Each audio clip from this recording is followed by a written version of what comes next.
Hello guys! Good morning! Welcome po sa aking YouTube channel. So guys, happy Sunday po pala sa ating lahat. So yung aking ligpitin, ito. So yung mga bus ko, nagsimba sila. So Sunday na Sunday, hindi nakapagsimba si Luray. Lagi na lang ako hindi nakapagsimba. Yun yung ano sa akin. Yun yung napapansin ko ha sa ano ko sa style ko. Na kapag sinasabi ko magsimba ako, tapos pagdating ng hapon, hindi ako nakakasimba. So, pangit. So, okay yung ano, on the spot. Tama ba yung ganun? On the spot na ano. Yung maisip mo na lang ba na, magsimba ako, gusto kong magsimba. Dumating yung boss ko, ang dami niyang dalang, dami niyang biniling mga gulay. Yan, mga sariwa. Ayan, ito. So, lutuin ko to ngayon. Tapos, ang dami niyang Ito, alam niyo ba to guys? So, yung ganitong na to. Sa amin, alam ko to, nasa malaking puno to na hindi namin nagugulay. Tawag sa amin is liti. Laniti pala, laniti. Liti tuloy. Tapos, ayan, ang dami niyang kamatis. Yung native na kamatis, siguro mura lang yata ngayon doon yung kamatis. Tapos, syempre, yung kamansi, ang sarap niyan ilagay sa hindi pala, igisa. Tapos, sariwang-sariwa yung ampalaya. Parang feeling ko, kahaharbis lang yata nito kahapon. Galing sa galing sa probinsya.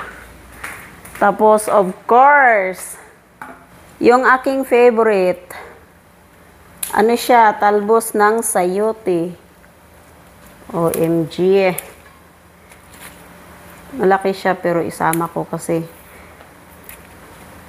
Iwan ko ba ba't naging favorite ko tong talbos na to kasi nung unang-unang luto nito or bili ng boss ko, sabi ko talaga, ano ba tong pinambibili ng boss ko? Parang hindi naman ata to nakakain. Tapos nung niluto ko, hindi talaga ako tumikim guys. Tapos nung pangalawang luto ko yata, tinikman ko, agoy, ang sarap pala niya. Lalo na kung may sahog na laman ng baboy or kahit igisa mo lang siya sa kamatis, sibuyas. Sold na ako. Ang gusto kong tikman yung pako. Kasi feeling ko masarap siya kasi pag may nakikita akong nagmumukbang ng pako, parang ang sarap-sarap ba? Yung parang igisa mo lang or ihalabos. So, sa pagkain ng Pangasinan, ito lang talaga yung pinakagusto ko. Tingnan mo, magulang na siya, pero, hindi ko alam kung magulang na ba to or ano. Kasi malaki na siya. Sasama ko to. Why? Because I love it. So, ang nakaka-relate lang sa akin ito, yung kumakain ito or parting Pangasinan.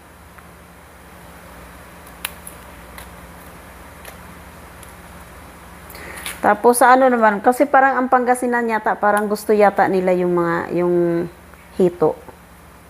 Parting Isabela, ganun. Mga Ilocano. Parang yun yata yung favorite nila na isda din. Yun din naman yung hindi ko makakain. Hindi ko alam, hindi ko siya kayang kainin, yung hito. Kasi feeling ko para siyang ahas. Yung ba niya, yung nguso niya. Hindi yun sa pag-arte guys. Meron talagang ganung tao talaga na hindi kumakain. Tapos pagdating sa ibang mga isda, yung marami din ako mga isda na hindi ko makakain. Hindi ko alam ba't ganun. Hindi naman ako maarte pagdating sa pagkain. Yun, diba? Tapos ito, igigisa ko lang to. Hindi ko patulutuin ngayon pero sinabi ko sa boss ko kanina na pwede niya tong baunin bukas sa opisina niya. Pero syempre, ako magluluto. Di syempre, magbukod ako, no? Pwede ba yun na ang nagluto mawalan? Hindi. Hindi pwede sa akin yan, charot. Pang lunch niya lang sa opisina. Tapos naghanap ako nito dito sa malapit sa amin, sa grocery. Sabi ko sa boss ko, na wala naman yan dito kuya, sa grocery. Sabi niya meron daw sa dito sa grocery namin. Pero pag ako naghanap, wala akong nakikita. Kasi kung may nakikita talaga ako, dito sa grocery, bibili talaga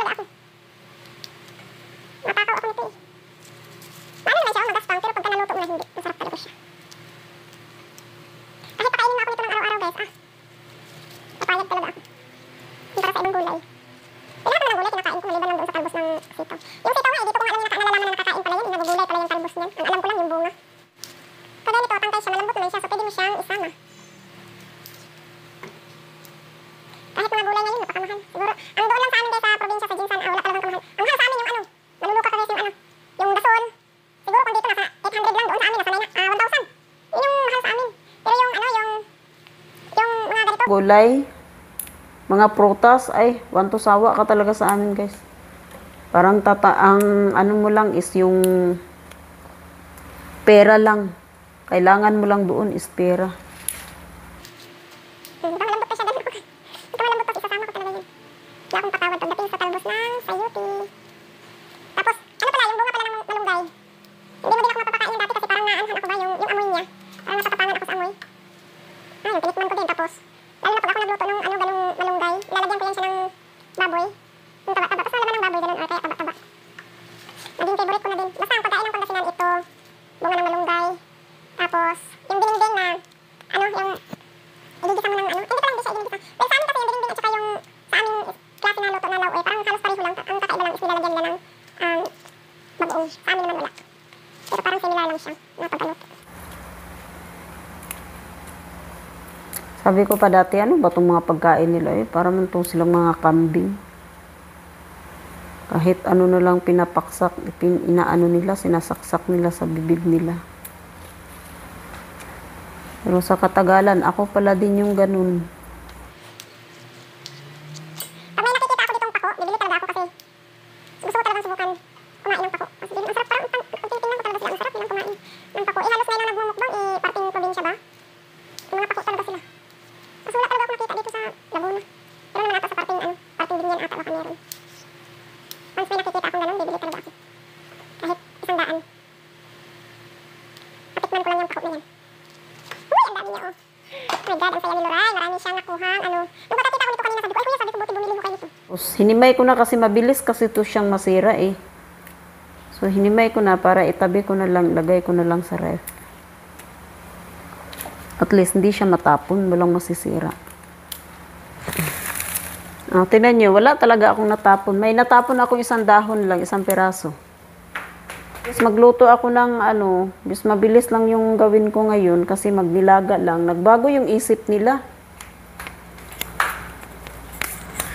Maggulay, diningding na lang daw. Di, ang dami ko pang ano, tapos mag-ihaw ako ulit ng bangos. Kahapon, nakapag-ihaw na ng bangos, tapos ngayon ulit bangos. Walang kasawaan, di ba? Kung gaano siya kadami, oh. Sus. Pag naluto to, guys, napakakunti na lang nito. Sabi ng boss ko kanina, parang ihalabos na lang siguro. So, gawan ko na lang siya ng halabos na yung ibabaon niya bukas. Pero itong kalahati nito, igigisa ko to para sa amin ng boss kong lalaki dito kasi para mayroon makakain din yung boss kong lalaki. So, side aside.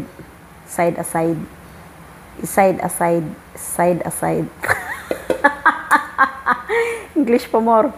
So, yun, itabi ko muna to. Oy, English ka pa dyan. Tama nga, side nga. Ang bot sa Emoloray, oy. Tapos yung ating hugasan. Hugas pa. Tapos, Dami kong ginagawa ngayon eh. Pinakasalang akong labahan doon kahapon. Yung labahan ko yung mga kumot.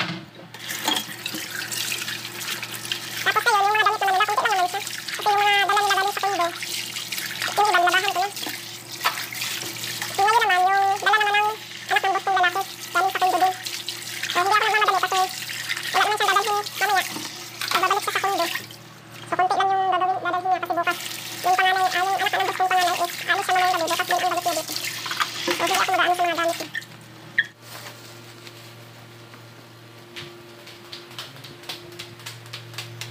Ito pala yung ano guys, laso na to sa amin sa kanila sa Pangasinan. Tapos ito yung bulaklak ng kalabasa. So dito ko muna ilagay. Tapos ito yung ano, ito yung talbos ng sitaw. Tapos ito yung sari-saring gulay. hi to guys! Nagluto pala ako ng sayote, yung hinimay ko kahapon guys, ngayon ko niluto. Katatapos ko lang mag-exercise, then nagutom ako kasi wala akong almusal. Hindi ako nag-almusal ngayon.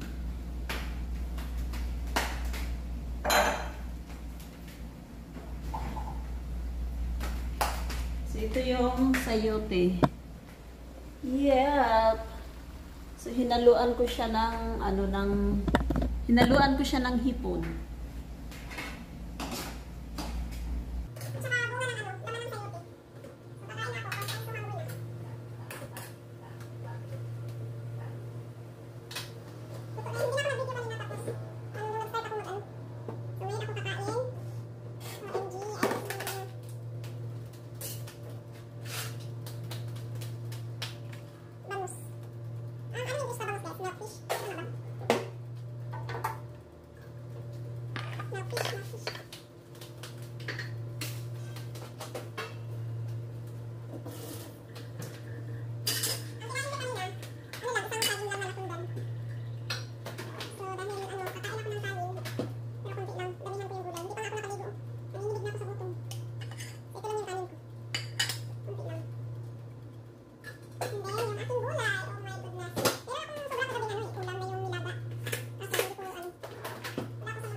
That's it!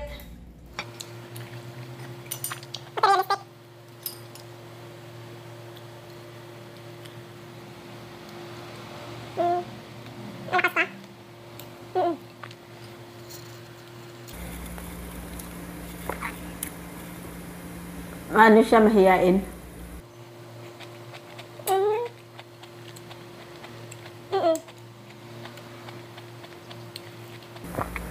As in, hindi siya kinasal? As in? Sabi niya.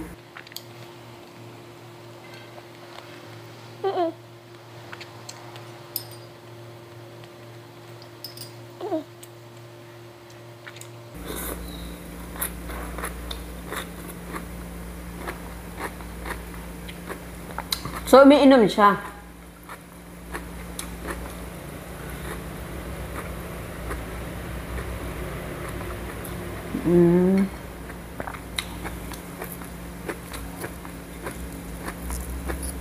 Oo nga.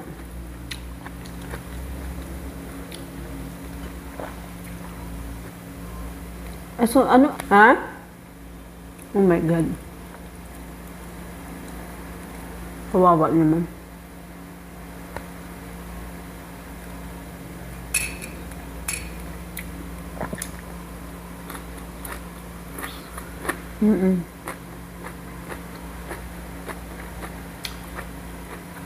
Kaya nga, sana makasurvive siya, no?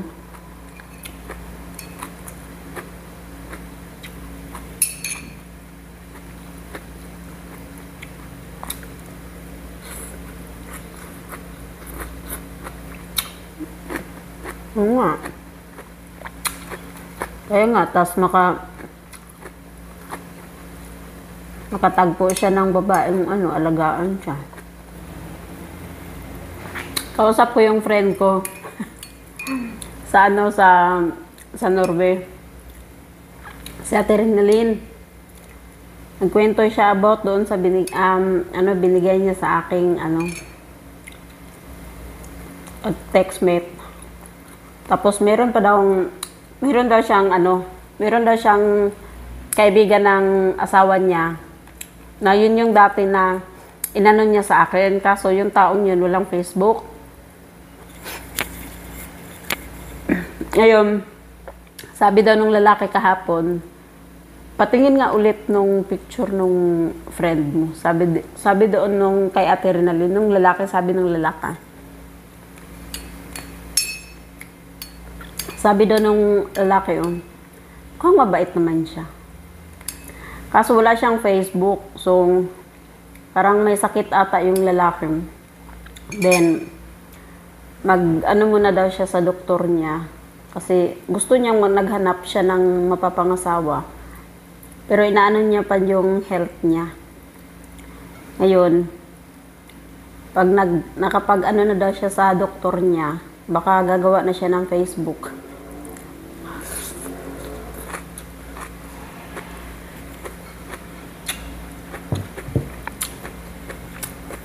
Tapos may isa pa na binigay sa akin. 60 years old daw.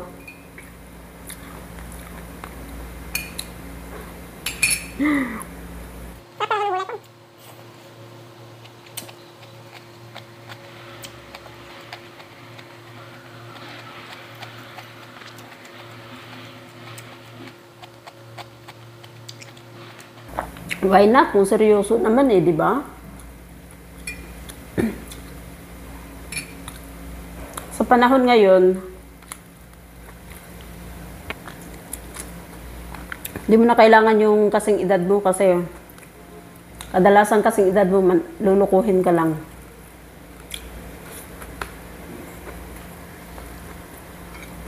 And hindi ganyan yung hinahanap ko, yung papasok ako sa isang relasyon tapos maglalaro lang ako. No. I'm looking for my forever partner in my life.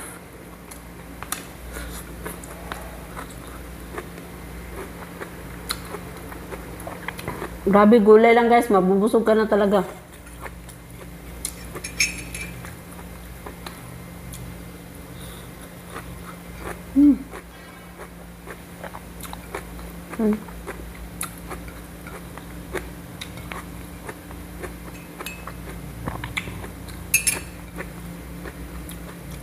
Tapos, sa Ate Ranelena, yung tao na yon, yung 60 years old, isi-send niya sa akin ngayon sa Facebook. Ano ko daw, friend request ko daw.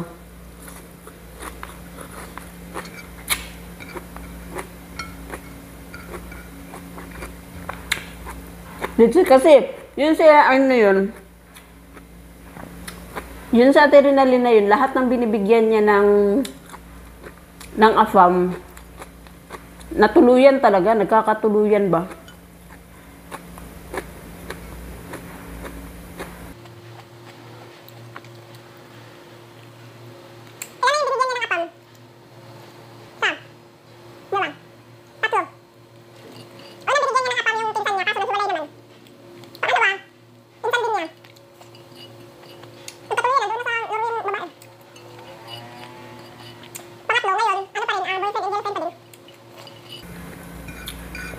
Kasi yung lalaki yata is kasal yata sa Pilipina dati.